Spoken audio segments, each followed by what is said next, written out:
Pyramid master అందరికీ ప్రణామాలు.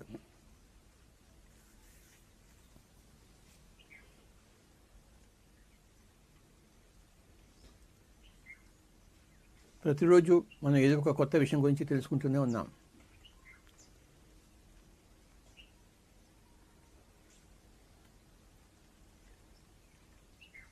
తెలుసుకోవడానికి ఎప్పుడు ఉంటూనే ఉంటాయి విషయాలు.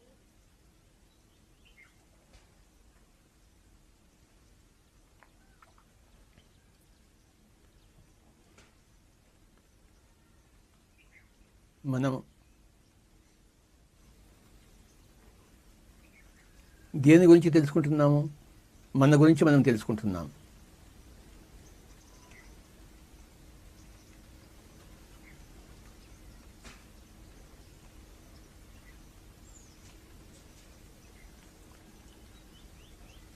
వృక్షశాస్త్రము అంటే వృక్షాల గురించి తెలుసుకుంటున్నాం.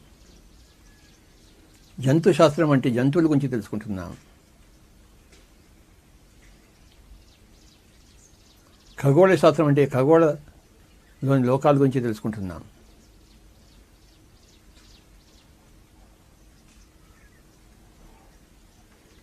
చరిత్ర అంటే ఎప్పుడో జరిగిపోయిన సంఘటన గురించి తెలుసుకుంటున్నాం.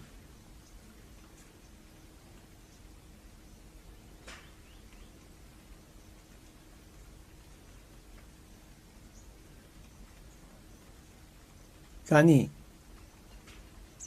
మన గురించి మనం తెలుసుకునేదే ఆధ్యాత్మికత. నేను ఎవరు?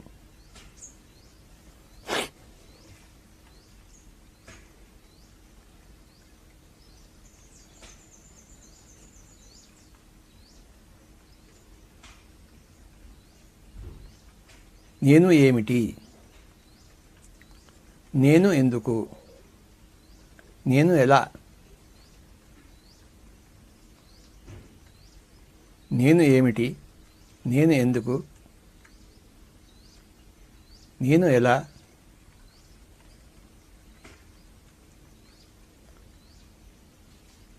వీటి ద్వారా చెప్పేదే మన జీవిత శాస్త్రం, ఆధ్యాత్మిక శాస్త్రం. మన జీవితం గురించి మనకి చెప్పే శాస్త్రం.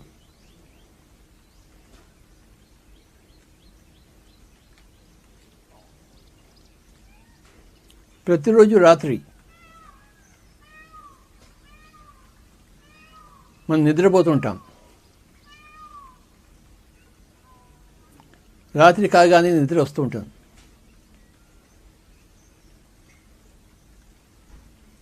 నిద్రపోయాను అంటాం పొద్దున్న లేచి. బాగా నిద్ర పట్టిందయ్యా అంటాం.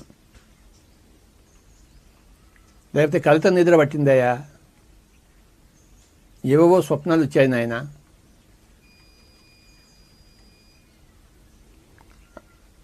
అర్థం పర్థం లేని స్వప్నాలు వచ్చాయి నాయన. కానీ పొద్దున్న లేచేసరికి నేను బాగానే ఉన్నాను.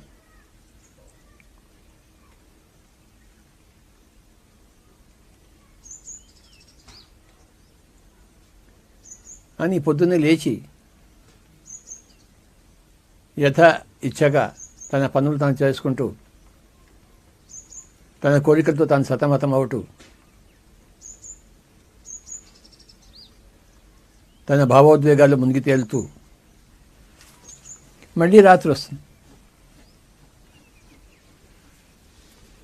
మళ్ళీ అదే పోక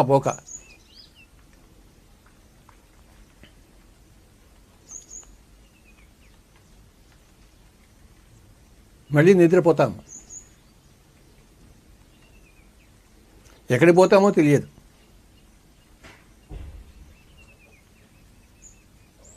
ఎందుకు వెళ్తామో తెలియదు. మరి ఎక్కడి నుంచి తిరిగి వస్తామో తెలియదు. కానీ వెళ్తాము, వస్తాము. ప్రతిరోజు రాత్రి ఇదే తంతు.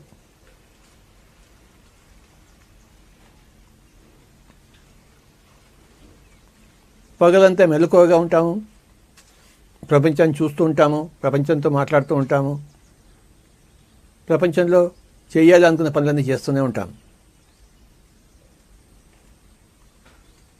మళ్ళీ రాత్రి వచ్చేసరికి అలా పడక మీద పడిపోతాం.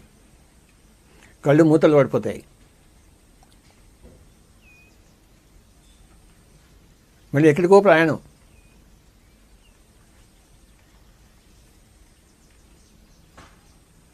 మన వశం మనం తప్పుతాం.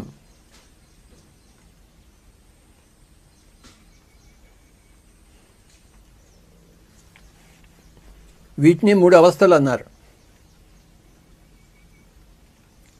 కళ్ళు తెరిచి ఉన్నప్పుడు ఈ లోకంలో ఉన్నాము, ఈ ప్రపంచంలో తాదాత్మ్యం చెంది ఉన్నాము.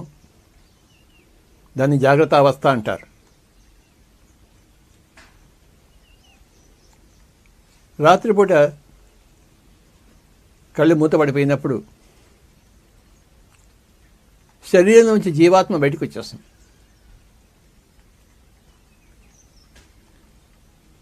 బయటకు వచ్చేసినప్పుడు 2 స్థితుల్లో ఉంటుంది: స్వప్న అవస్థ, సుషుప్తి అవస్థ.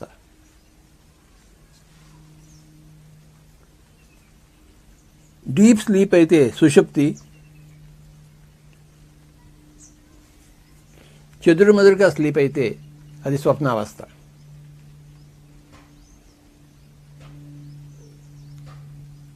ఈ 2 అవస్థల్లోనూ, స్వప్నావస్థ సుషుప్తావస్థలోనూ జీవుడి శరీరం నుంచి బయటకు వస్తాడు ప్రతిరోజు.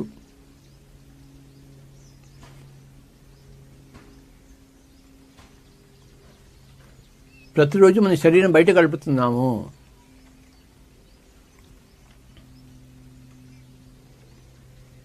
శరీరం బయట కొంత సమయము, శరీరం లోపల కొంత సమయము.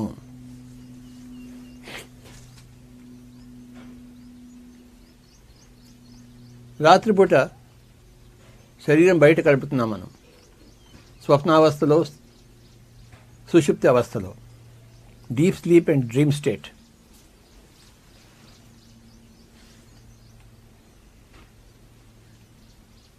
ఆ స్వప్నావస్థలో ఎవడో మన వెంట పరిగెత్తుతున్నట్టు, మనం ఎక్కడికో పరిగెత్తిపోతున్నట్టు, మన వెంట 10 మంది వచ్చి తరుముతున్నట్టు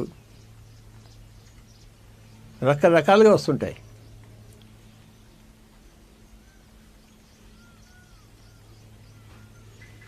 ఆ స్వప్నావస్థలో ఏమవుతుందంటే మన జ్ఞానేంద్రియాలు పనిచేస్తుంటాయి లోపల ప్రపంచంలో.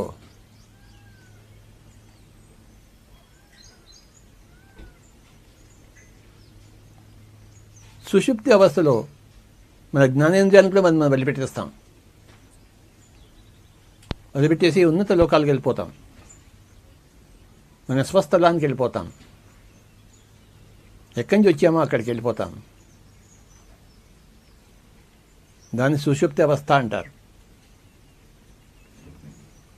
మళ్ళీ పొద్దున్నే కళ్ళు తెరంగానే మళ్ళీ జాగ్రత్త అవస్థ. మన శరీరంతో తాదాత్మ్యము, మన జ్ఞానేంద్రియాలతో తాదాత్మ్యం, మన చుట్టుపక్కల ఉన్న ప్రపంచంతో తాదాత్మ్యం.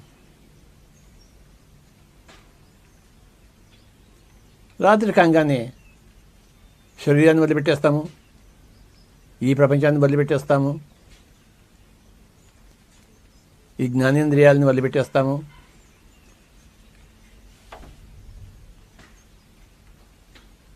డీప్ స్లీప్ స్టేట్లోకి వెళ్ళిపోతాం.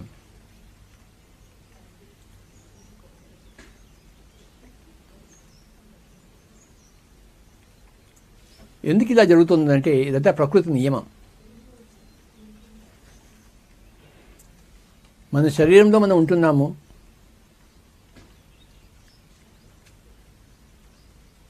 శరీరాన్ని మనం బాగు చేసుకోవాలంటే మనం శరీరంలోంచి నిష్క్రమించాలి. అప్పుడే ప్రకృతి మన శరీరాన్ని బాగు చేసుకోగలదు. రాత్రిపూట మనం మన వెర్రిమరి ఆలోచనలతో, వెర్రిమరి భావోద్వేగాలతో ఈ శరీరాన్ని మనం తుక్కు చేస్తున్నాం. మన కోపాలు, మన తోపాలు మన భౌతిక శరీరాలను అస్తవ్యస్తం చేస్తున్నాయి. కొద్ది సమయమైనా ఈ జీవుడిని బయటకు పంపుదామని చెప్పేసి ప్రకృతి నిద్రావస్థను ప్రసాదిస్తుంది. ఆ అవస్థలో ప్రకృతి తన రిపేర్ తను చేస్తుంది. ప్రకృతికి తెలుసు ఏం చేయాలో ఏం చేయకూడదు. ఈ మానవుడి జీవాత్మకి తెలియదు ఏం చేయాలో చేయకూడదు. ఏం చేయకూడదు అదే చేస్తుంటాడు, ఏం చేయాలో అదే చేయకుండా ఉంటాడు. దాంతో శరీరము రోగగ్రస్తం అవుతుంటుంది, అస్తవ్యస్తం అవుతుంటుంది. దాని బారి నుంచి ఆ శరీరాన్ని రక్షించుకునే కోసం ప్రకృతి మాత తన శరీరాన్ని తాను రక్షించుకుంటుంటుంది. జీవుడి యొక్క ఉద్వేగాల నుంచి రక్షిస్తూ ఉంటుంది. అప్పటికి మళ్ళీ పొద్దున్నే జీవుడు వచ్చేసి తిరిగి ఆ శరీరాన్ని నానా హింసలు పెడుతూ ఉంటాడు. తన భావోద్వేగాలతో, తన రాగద్వేషాలతో, తన అజ్ఞానంతో, తన మూర్ఖతలతో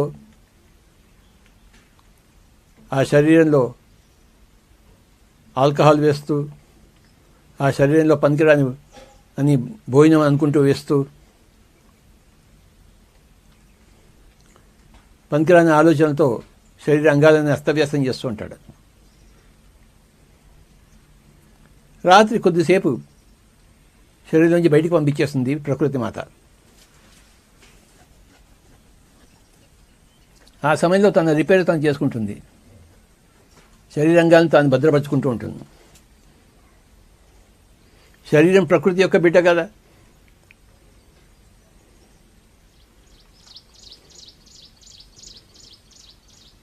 జీవాత్మ చక్కగా ఉంటే,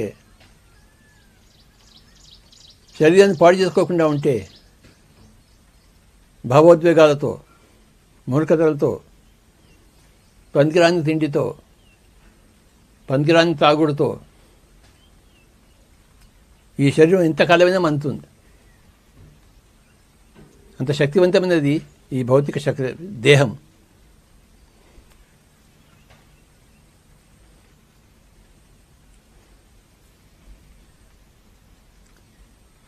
ప్రతిరోజు రాత్రి మనం శరీరం నుంచి బయటికి వెళ్ళిపోతున్నాం. ఇది అందరూ తెలుసుకోవాల్సిన విషయం.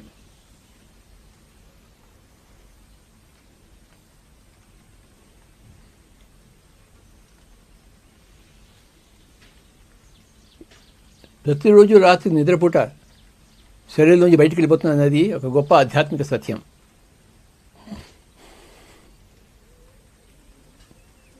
ఆధ్యాత్మిక శాస్త్రము బోధించే సత్యం, యోగులకు తెలిసిన సత్యం.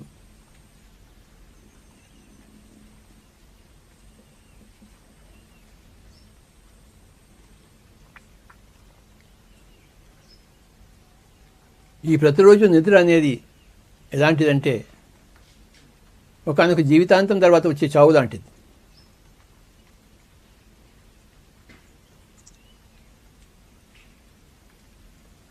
Death is permanent out of the body experience, whereas sleep is temporary out of the body experiences. అంటే చావు అనేది శాశ్వత దేహాంతర స్థితి, నిద్ర అనేది తాత్కాలిక దేహాంతర స్థితి.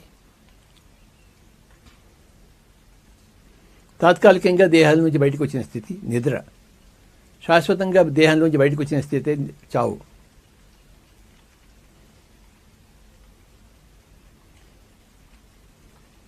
చావు అంటే చావు అని ఎక్కడా లేదు. బయటకు వస్తాం అంతే, దేహం నుంచి బయటకు వస్తాం అంతే. దేహంలోంచి తిరిగి రాలేం. కానీ నిద్ర తర్వాత పొద్దున్నే తిరిగి వచ్చేస్తుంటాం మనం.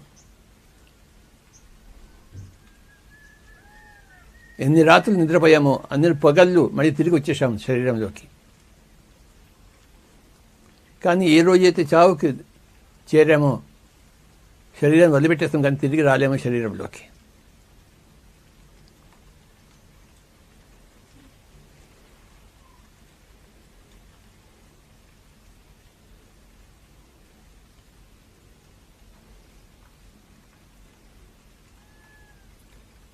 మన ఎరుకను మన సుషుప్తావస్థలో, మన స్వప్నావస్థలో మనం ఉంచుకోవడమే ధ్యానం.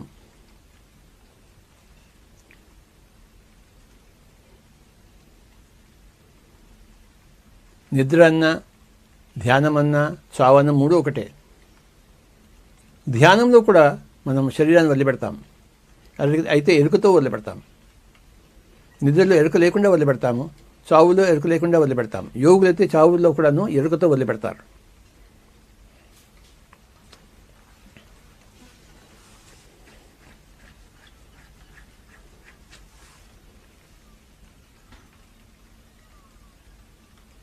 నిద్ర, ధ్యానం అనేవి తాత్కాలికంగా మనం శరీరాన్ని వదిలిపెట్టేసిన స్థితులు. చావు అనేది పర్మనెంట్గా, శాశ్వతంగా మనం శరీరాన్ని వదిలిపెట్టేసిన స్థితి.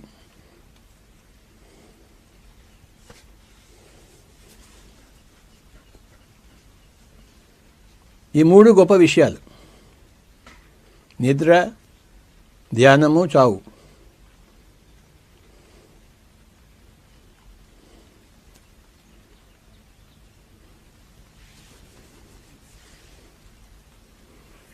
ఈ మూడింటి గురించి క్షుణ్ణంగా చెప్పేదే ఆధ్యాత్మిక శాస్త్రము.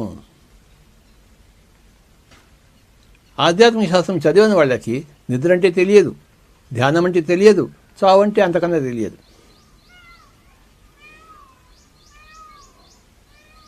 కానీ ఆధ్యాత్మిక శాస్త్రం తెలుసుకుని ఉన్నవాళ్ళు, నిద్ర అంటే ఏంటో తెలుసుకుని ఉన్నవాళ్ళు, ధ్యానం అంటే ఏంటో తెలుసుకుని ఉన్నవాళ్ళు, చావు అంటే ఏంటో తెలుసుకుని ఉన్నవాళ్ళు.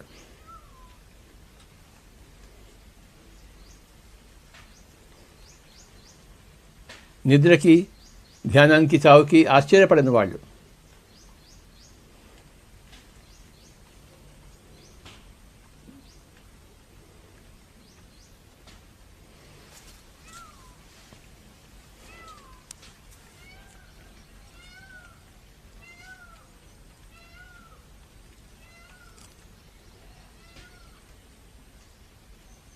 ఎన్నో జన్మలు ఎత్తాం మనం.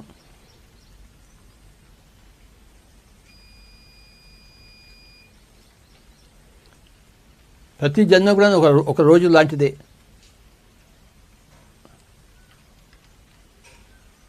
పొద్దున్న లేచాము, రాత్రి పడుకున్నాము, ఇది ఒక జన్మ అయిపోయింది మనకి. మళ్ళీ పొద్దున్న లేచాము, మళ్ళీ రాత్రి పడుకున్నాము. రాత్రి ఇటుపోయామో తెలియదు.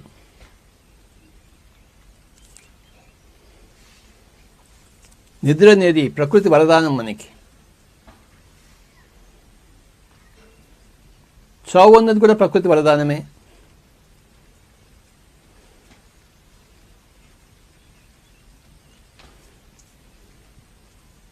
చావు అనేది లేకపోతే చెడిపోయిన శరీరాలతో జీవించాల్సి వస్తుంది మనకి కలకాలం. చావు అనేది ఏం చేస్తుంది? చెడిపోయిన శరీరాన్ని పక్కన పడేస్తుంది. కొత్త శరీరం వేసుకొని ఆయన అని చెప్తుంది. అది ఎంత గొప్ప వరదానం! శరీరం అంతా కుళ్ళిపోయి ఉంటుంది అనుకోండి, లోపల చావు ఏం చేస్తుంది? ఇంకా చాలులే, నువ్వు చేసిన నిర్వాకము, నానా చండాలం చేసిన శరీరాన్ని, దైవదత్తమైన శరీరాన్ని నానా చండాలం చేశావు, నీకు చావు సమీపిస్తుంది, ఈ కుళ్ళిపోయిన శరీరంలోంచి నువ్వు బయటికి వెళ్ళిపో, మళ్ళీ కొత్త శరీరం నీకు వస్తుంది, నో ప్రాబ్లం అంటుంది ప్రకృతి మాత. అంటే నీకు చావుని వరప్రసాదంగా ఇస్తుంది. మనమేమనుకుంటాము? ఆ చావు శాపం అనుకుంటాం. అదే మన అజ్ఞానం, మూర్ఖత. చావు అనేది ఒక గొప్ప వరదానం. ప్రతిరోజు రాత్రిపూట నిద్ర అనేది గొప్ప వరదానం. ఎలాగో చావు అనేది కూడా గొప్ప వరదానం. చిరిగిపోయిన పాత బట్టలను పక్కన పెట్టేసి కొత్త బట్టలు ఎలా వేసుకుంటామో, చిరిగిపోయిన కుళ్ళిపోయిన పాత శరీరం వదిలిపెట్టేసి మనం కొత్త శరీరాలు వేసుకుంటాం.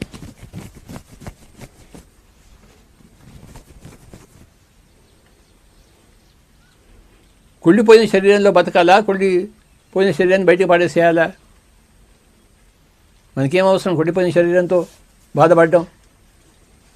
అవసరమే లేదు కదా. సో మై డియర్ ఫ్రెండ్స్, నిద్ర, చావు అనేది ప్రకృతి యొక్క మహావరదానాలు. రాత్రిపూట నిద్ర రాలేదనుకోండి, పగలపూట ఎలా ఉంటుంది మనకి? అంత శక్తి విహీనంగా ఉంటాం, నిర్వీర్యులుగా ఉంటాం. రాత్రి బాగా నిద్ర పట్టింది అనుకోండి, పగలు శుభ్రంగా ఉంటాం.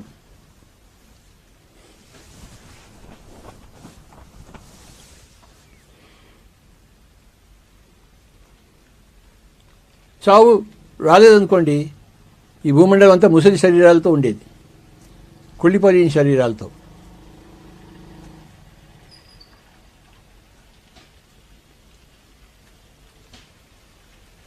ఎక్కడ చూసినా ముసలి శరీరాలు, కుళ్ళిపోయిన శరీరాలు ఉండేవి. కానీ చావు అనే మహావరదానం వల్ల ముసిలి శరీరాలు, కుళ్ళిపోయిన శరీరాలను మాయం చేస్తుంది చావు.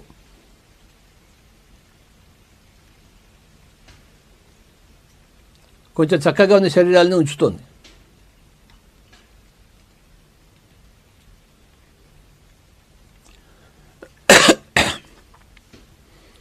నిద్ర యొక్క గొప్పతనాన్ని, చావు యొక్క గొప్పతనాన్ని తెలుసుకోవడమే ఆధ్యాత్మికత.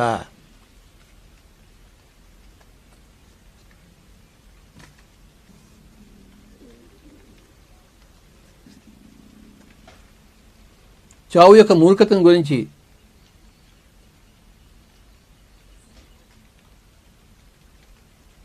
కుంచుకుపోయి ఉండడమే ప్రాపంచికత. మా అమ్మగారు చనిపోయారండి, మా తండ్రి గారు చనిపోయారండి, మా పిల్లలు చనిపోయారండి, అందుకోసం ఏడుస్తున్నామండి, చింతిస్తున్నామండి. ఇది గొప్ప మూర్ఖత.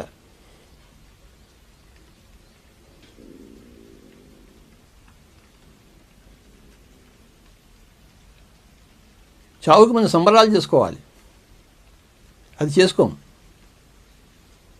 దుఃఖిస్తూ ఉంటాం, ఏడుస్తూ ఉంటాం.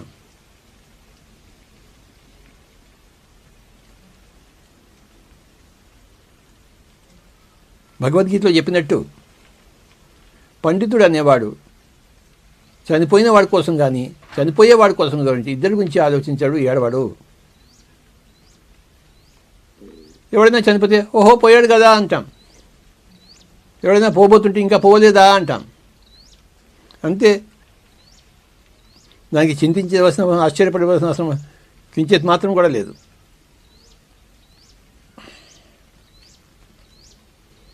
నిద్ర, చావు అనేది ప్రకృతి యొక్క రెండు మహావరదానాలు అయితే, ధ్యానం అన్నది మనకి మనం ఇచ్చుకునే మహా వరప్రసాదం.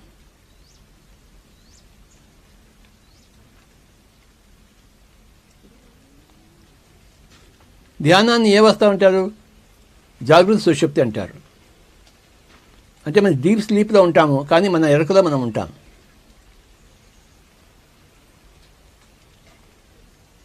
మన ప్రయాణం మనకు తెలుస్తూ ఉంటుంది. శరీరాన్ని ఎలా వదిలిపెట్టేసామో, పైలోకాలకు ఎలా వెళ్ళామో, ఎక్కడెక్కడ ఏమేం చేసామో, ఏం చేస్తున్నామో అవన్నీ తెలుస్తుంటుంది ధ్యానంలో.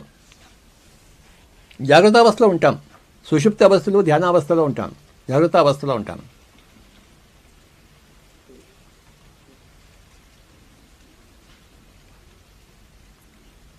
దీన్ని సమాధి స్థితి అంటారు. అంటే జాగ్రత్త అవస్థలోనూ ఉంటాము, సుషుప్తి స్థితిలోనూ ఉంటాం, రెండిట్లోనూ ఉంటాం. జాగ్రత్త సుషుప్తి, దీన్ని తురియము అంటాం. అంటే జాగ్రత్త అవస్థ కాకుండా, స్వప్నావస్థ కాకుండా, సుషుప్తి అవస్థ కాకుండా, నాలుగవది 3 దాటినది తురియము. దాని పేరు సమాధి స్థితి, జాగ్రత్త సుషుప్తి స్థితి.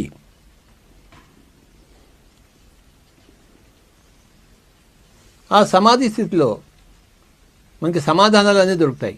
నిద్ర అంటే ఏమిటి, ధ్యానం అంటే ఏమిటి, చావు అంటే ఏమిటి. రోజు మన శరీరం వదిలిపెట్టేసిపోతున్నాము, తిరిగి వస్తున్నాము, ఎక్కడికి పోతామో తెలిసిపోతుంది మనకి, ఎందుకోసం వెళ్ళామో తెలిసిపోతుంది, మళ్ళీ ఎందుకోసం తిరిగి వచ్చామో తెలిసిపోతుంది, అన్నీ తెలిసిపోయిన స్థితిలో సమాధి స్థితి. ఈ ప్రకృతి మనకి సమాధి స్థితిని ప్రసాదించదు, నిద్రను చావును ప్రసాదిస్తుంది. కానీ సమాధి స్థితిని, ధ్యాన స్థితిని ఎవరికి వారే స్వప్న ప్రయత్నంతో తెచ్చుకోవాలి, స్వ ఇచ్ఛతో తెచ్చుకోవాలి.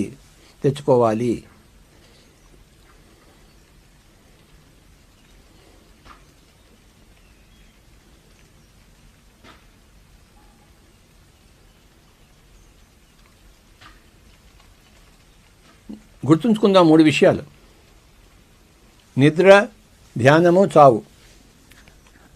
అందులో 2 ప్రకృతి ఇచ్చే మహావార ప్రసాదాలు. ఒకటేమో మనం మనకి ఇచ్చుకునే మహావార ప్రసాదం. యోగీశ్వరులు అయితే తమ చావును కూడా తాము స్వచ్ఛంగా తెలుసుకుని ఉన్నవారు, కోడి తెచ్చుకుని ఉన్నవారు. ఉదాహరణకు మా గురువు గారు సదానందేవ్ గారు ఫలానా రోజు నేను శరీరం వదిలిపెట్టేస్తానయ్యా అని చెప్పి మరీ వదిలిపెట్టేశాడు నా కళ్ళ ముందర.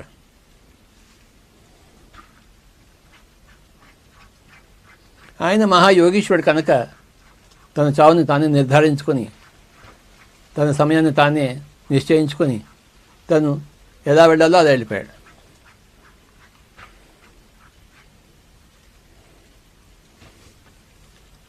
యోగీశ్వరులందరి స్థితి ఇదే.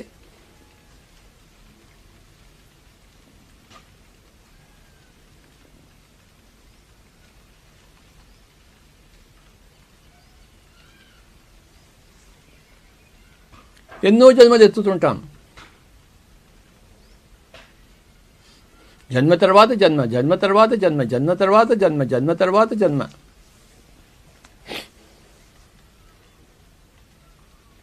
ప్రతి జన్మలోని కర్మలు చేస్తూనే ఉంటాం.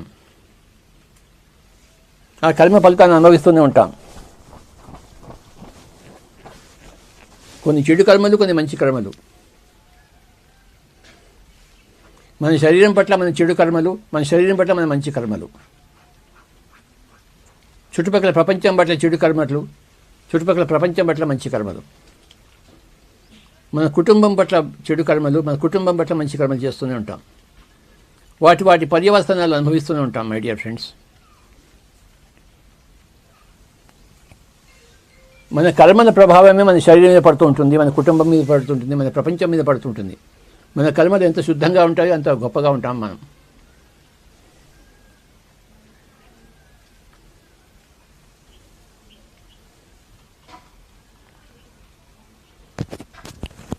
మన కర్మల నుంచి మన శరీరాన్ని, మన జీవితాన్ని సంరక్షిస్తుంటుంది ప్రకృతి మాత పాక్షికంగా.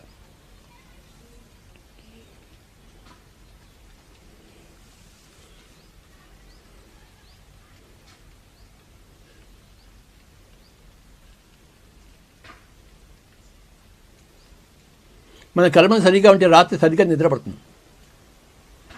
పొద్దున బట్టి మన కర్మలు సరిగా లేవనుకోండి, రాత్రి నిద్రపడుతుంది ఏంటి? నిద్ర పట్టకపోతే ప్రకృతి మాత తన శరీరాన్ని తను బాగు తీసుకోగలదేంటి?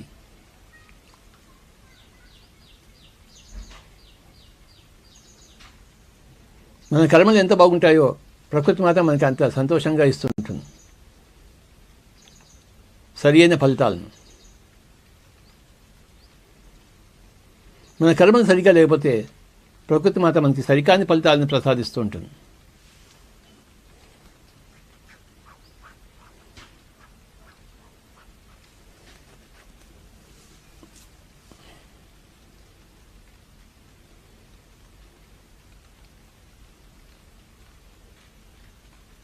అనేక జన్మ పరంపరలో మనం ఈ విషయాలన్నీ తెలుసుకుంటూ మన కర్మలను శుద్ధం చేసుకుంటూ ఉంటాం. నేనే ఆ జన్మలో నేను బాగా తాగాను, నా లివర్ పాడైపోయింది, ఈ జన్మలో నేను తాగదలుచుకోలేదు, నా శరీరాన్ని బాగుగా ఉంచుకుంటాను అని అంటాడు. ఆ జన్మలో నేను ఎక్కువ తినేశాను, అజీర్తితో బాధపడ్డాను, ఈ జన్మలో నేను ఎక్కువ తినను, నా శరీరాన్ని బాగా ఉంచుకుంటాను అంటాడు. నేను ఫలానా జన్మలో నేను మాంసం తిన్నాను, ఈ శాకాహారి శరీరంలో మాంసాహారం వేశాను, ఈసారి నేను శాకాహారమే తింటాను, మాంసాహారం తినాను అని పాఠాలు నేర్చుకుంటుంది. జన్మజన్మల పరిస్థితుల్లో జీవాత్మ పాఠాలు నేర్చుకుంటుంది.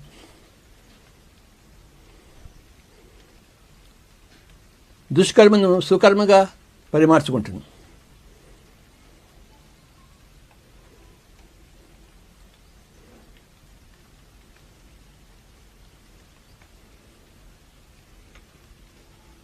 ప్రతి జన్మ గొప్ప జన్మే.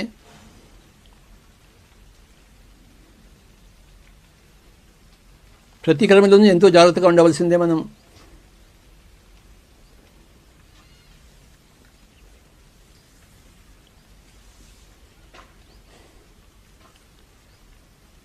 ఏ ఒక్క జన్మ ఇంకో జన్మ కన్నా తక్కువ కాదు, ఎక్కువ కాదు.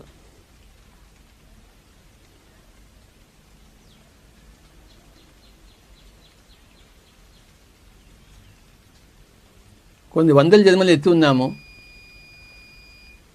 ఇప్పుడు ఇంకో జన్మలో మనం ఉన్నాం. ఇంకా కొన్ని వందల జన్మలు ఎత్తుతూనే ఉంటాం. ఎంతవరకు ఎత్తుతుంటాము? ఎంతవరకు మనం యోగేశ్వరులం కామో.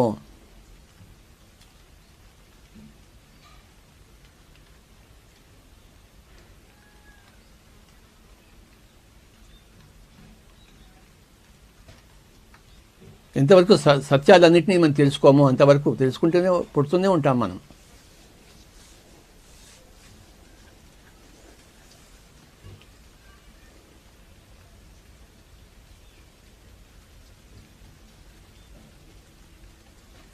My dear friends, my dear masters and my dear gods, 3 గొప్ప విషయాలు: నిద్ర, ధ్యానము, చావు.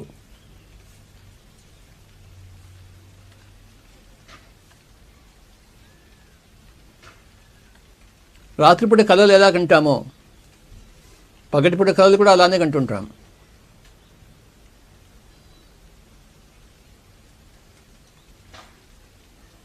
నేను చీఫ్ మినిస్టర్ అయిపోవాలి, ప్రైమ్ మినిస్టర్ అయిపోవాలి, నేను రాజుని అయిపోవాలి, జమీందారుని అయిపోవాలి, ఏవో కళలు కంటూనే ఉంటాం. అవన్నీ కూడా పగటి కళలే. రాత్రి కళలకి పగటి కళలకి ఏమీ తేడా లేదు.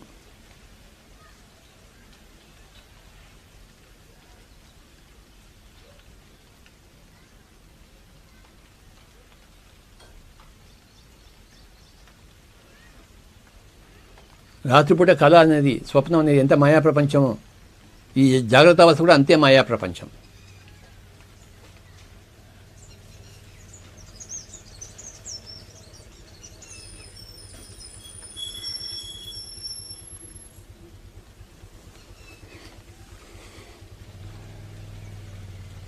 ఈ కనపడే ప్రపంచాన్ని కూడా మన జీవితంలో కూడాను ఇది ఒక స్వప్నంలా తీసుకోవాలి మనం.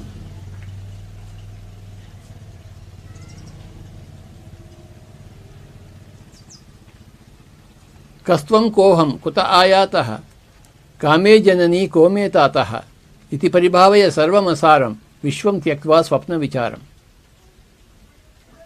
ఈ విశ్వాన్ని పరిత్యజించిన ఆయన స్వప్న విచారం చేస్తూ, స్వప్నం లాంటిదని తెలుసుకుంటూ,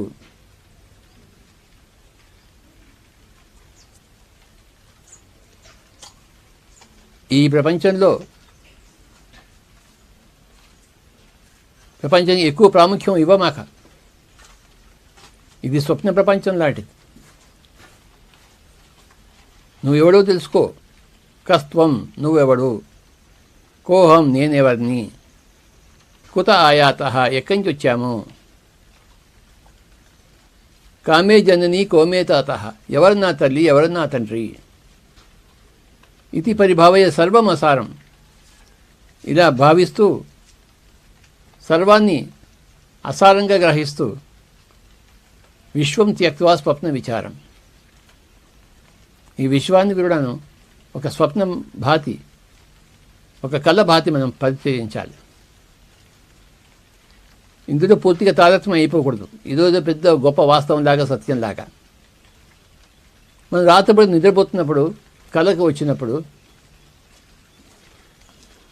మనం దాన్ని ఏమైనా సత్యంగా భావిస్తున్నామా? కళల నుంచి బయటికి రాగానే మనకు తెలిసిపోతుంది, అయ్యో నేను కళలు కన్నాను, అనవసరంగా బాధపడ్డాను, పులి వచ్చి మీద పడింది అనుకున్నాను. పులి లేదు, అరణ్యము లేదు, నేను హాయిగానే ఉన్నాను, బతికే ఉన్నాను. అయితే పులి వచ్చింది చంపేసింది. కళ్ళలోంచి లేంగానే పులి లేదు, అరణ్యము లేదు, చావు లేదు.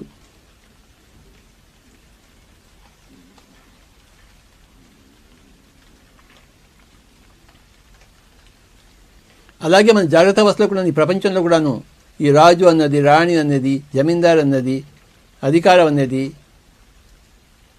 ఇదంతా కూడా స్వప్న తుల్యాలు. మేల్కోగానే అవన్నీ లేవు.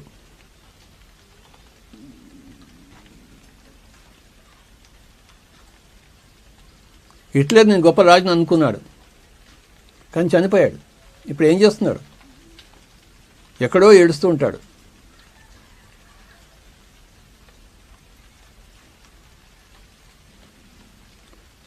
రావణాసురుడు నేను గొప్ప రాజుని అనుకున్నాడు, అందరినీ పీడించుకుని తిన్నాడు. కానీ ఇప్పుడు ఎక్కడున్నాడు? ఎక్కడో ఏడుస్తూ ఉన్నాడు తను చేసిన కర్మలకు. వీరప్పన్ నేను గొప్ప గజానని అనుకున్నాడు, ఇప్పుడు ఎక్కడున్నాడు ఆ వీరప్పన్? ఎక్కడో ఏడో లోకాల్లో ఏడుస్తూ కూర్చున్నాడు. కానీ మంచి కర్మలు చేసిన వాడు, గాంధీ లాంటి వాడు ఇప్పుడు ఎక్కడున్నారు? ఏదో లోకంలో ఉన్నారు, కానీ ఎంతో హాయిగా బతుకుతున్నారు వాళ్ళు. ఎందుకంటే వాళ్ళు చేసిన కర్మలకు అనుభవాలు చక్కగా ఉంటాయి వాళ్ళకి అక్కడ. మన కర్మల ఫలితాన్ని మనం ఎప్పుడు తప్పించుకోజాలం, పరిగెత్తజాలం.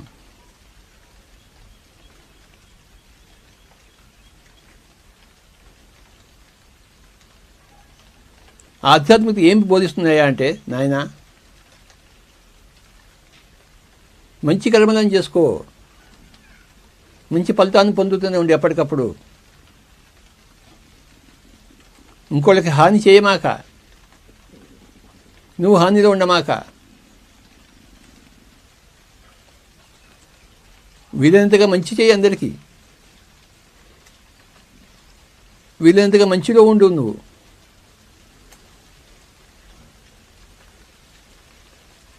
ఈ ప్రపంచాన్ని కూడా స్వప్నంగా తీసుకో. అలాంటి ట్రైనింగ్ ఇస్తుంది ఆధ్యాత్మికత.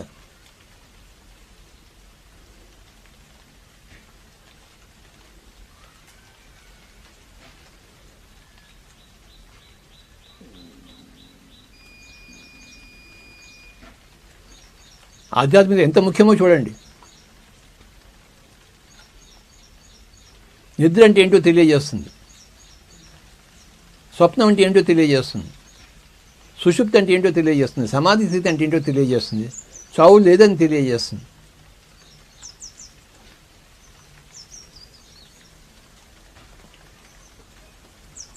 మనమంతా మరణం లేని వాళ్ళని తెలియజేస్తుంటుంది.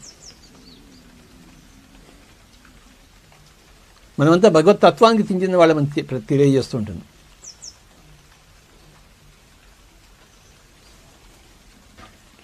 మనల్ని దుఃఖం నుంచి కాపాడుతుంది ఆధ్యాత్మికత.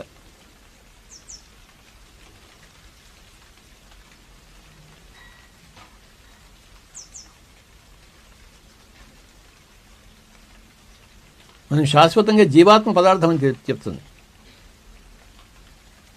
మన ఆత్మ పదార్థం గురించి మనం తెలుసుకున్నప్పుడు సంపూర్ణంగా మనం ఒక పరమాత్మ పదార్థంగా తయారవుతాం. ఒకనొక జీవాత్మ పదార్థము ఒకనొక పరమాత్మ పదార్థంగా తయారైపోతుంది. ఉన్నదంతా సర్వాత్మే.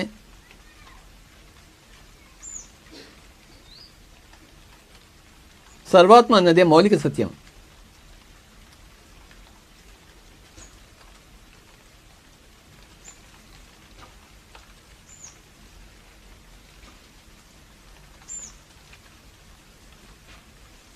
జీవాత్మ అనేది పరంపరాగత సత్యం, మౌలిక సత్యం సర్వాత్మ. ఈ జీవాత్మలు శరీరంలో ప్రవేశించేటప్పుడు జీవం కలిగిస్తుంది. శరీరంలో ప్రవేశించిన తర్వాత జీవాత్మ యొక్క శక్తే ఆ శరీరం యొక్క శక్తి. జీవాత్మ శరీరం నుంచి నిష్క్రమించినప్పుడు శరీరం తన శక్తిని కోల్పోతుంది, చతికిలబడుతుంది. ఏమీ చేయలేదు ఆ శరీరం. జీవాత్మ లేని శరీరం ఏమీ చేయలేదు. శరీరం ఎప్పుడు శరీరం ఎప్పుడు జడమే. ఆ జీవాత్మే శరీరం యొక్క చైతన్యం. మనం ఆ చైతన్యం అయి ఉన్నాం.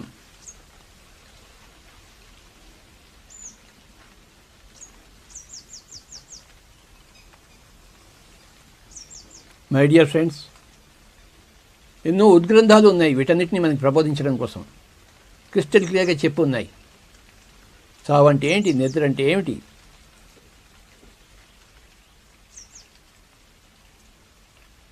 ధ్యానం అంటే ఏంటి. లోప్సాంగ్ రంపా గారి మరణం లేదు మీరు అనే పుస్తకం చదువుకోవాలి మనం. ఇలాంటి ఎన్నో పుస్తకాలు ఉన్నాయి. థియోసాఫికల్ సొసైటీ పుస్తకాలు, థింకింగ్ ఇన్ డెస్టినీ అనే పుస్తకం హెరాల్డ్ డబ్ల్యూ పెర్సివాల్. ప్రస్తుతం నేను ఆ పుస్తకం చదువుతున్నాను, thinking in destiny.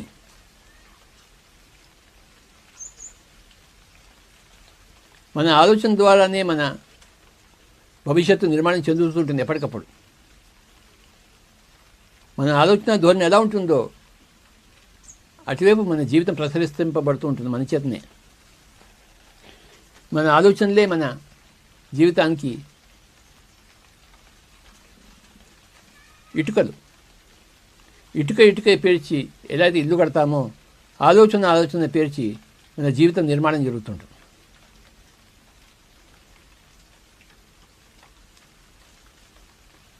Thinking and destiny అనే పుస్తకం హెరాల్డ్ డబ్ల్యూ పెర్సివాల్ అనే పుస్తకం గొప్ప పుస్తకం. ప్రస్తుతం నేను దాన్ని చదువుతున్నాను. ఇంతకుముందు ఎన్నోసార్లు చదివాను, మళ్ళీ చదువుతున్నాను.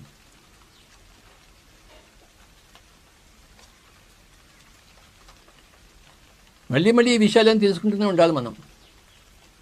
ఒకరోజు తెలుసుకుంటే చర్చించుకుంటే అయిపోతుంది ఏమిటి? ఎప్పటికప్పుడు ధ్యానం చేస్తూనే ఉండాలి, స్వాధ్యాయం చేస్తూనే ఉండాలి, సత్యం సంగతిని చేస్తూనే ఉండాలి, సేవ చేస్తూనే ఉండాలి,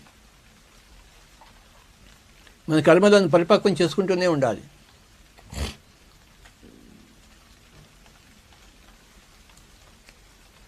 జీవుడి యాత్ర అనంత యాత్ర.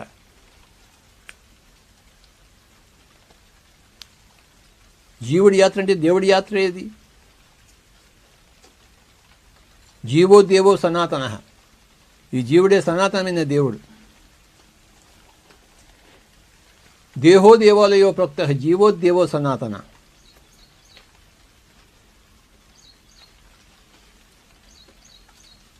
ఈ దేహమే దేవాలయం అని చెప్పబడింది. జీవుడే సనాతనమైన దేవుడు. జీవాత్మ అంటే దైవాత్మే, జీవుడు అంటే దేవుడే.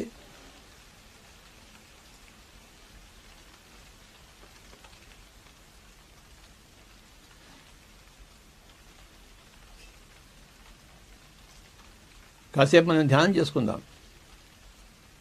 యథావిధిగా. శ్వాస మీద ధ్యాస మిత్రులారా, శ్వాసానుసంధానం.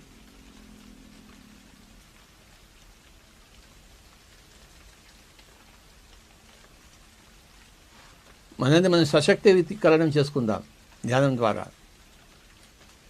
ఆలోచనలను కట్టడి చేద్దాం, ఆలోచనలను శూన్యం చేసుకుందాం.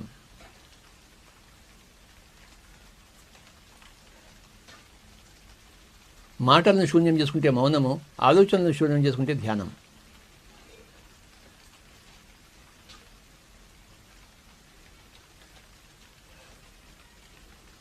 ఉచ్ఛ్వాస నిశ్వాసాలతో కూడి ఉందాం మై డియర్ ఫ్రెండ్స్.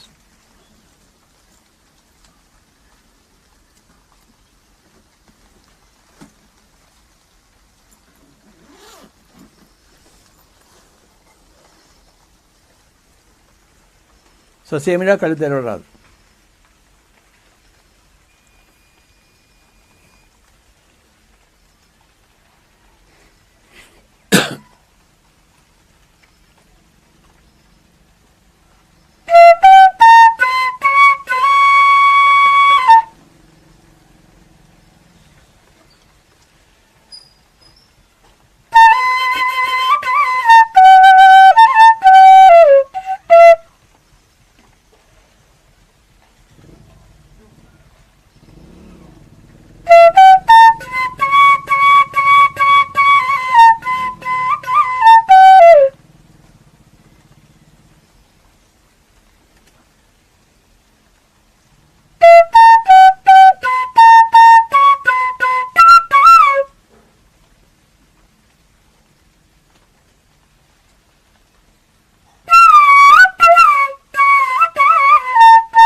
ఆఖరి 1 నిమిషం శ్వాస మీద ధ్యాస మిత్రులారా. నిరంతర అభ్యాసం మనకి.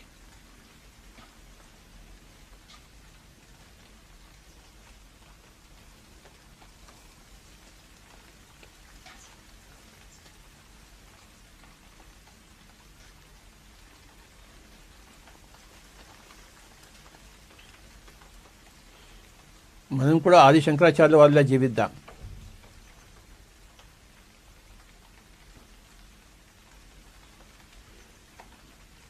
విశ్వం త్యక్త్వా స్వప్న విచారం. ఈ కనపడేదంతా స్వప్నం భాతే. అంతకన్నా ఎక్కువ ప్రాముఖ్యత లేదే లేదు దీనికి. రాత్రిపూట నిద్రలో కళలో ఎంత ప్రాముఖ్యత ఉందో పగటిపూట కూడాను ఈ పగటి కళలు కూడా అంతే ప్రాముఖ్యత.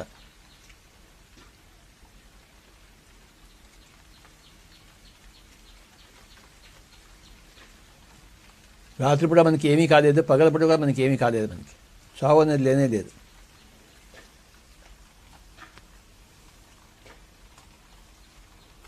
సత్యం తెలుసుకుని జీవిద్దాం. ఆఖరి 30 సెకండ్లు.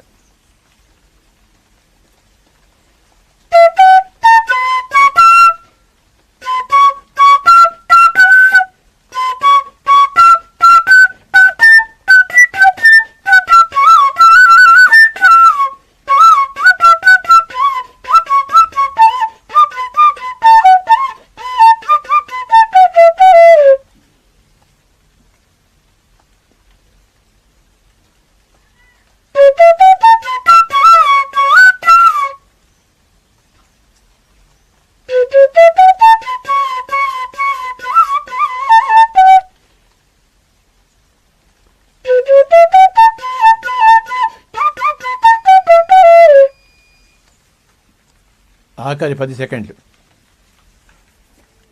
10, 9,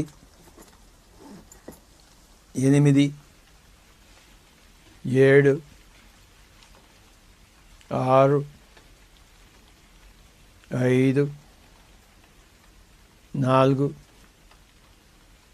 4, 3, 2, 1, 0. 2 చేతులను 2 కళ్ళ మీద పెట్టుకుందాం. 5, 4, 3, 2, 1, 0. Slowly remove your hands and you may open your eyes.